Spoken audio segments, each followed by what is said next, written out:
Want to improve your knife skills?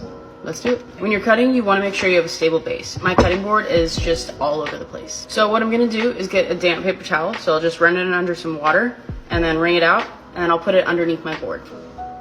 Much more stable.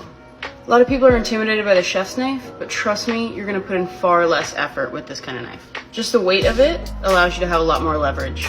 The key for making your knife do the work for you is getting the best leverage out of it.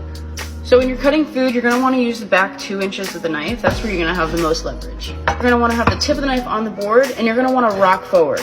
So just like the wheels of a train, so just get used to this motion. To hold the chef's knife, you're going to take your index finger and thumb and pinch on the blade right above the handle, and then just drop your 3 fingers onto the handle itself. If you hold it all the way back here, you just won't have enough control. With my non-dominant hand, I'm going to use something called the claw, and this is what protects my fingers and guides my knife as I cut. So I'm going to break down this yellow squash to show you an example. Tip of the knife on the board, using my claw, and I'm rocking forward using the back half of my knife. Okay, simple as pie. Don't do this. Don't put your finger on top of the knife. Keep it curved. Let me show you what it would look like if I were to use the tip of the knife to cut.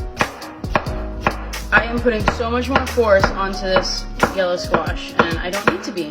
Make life simple. Bye guys.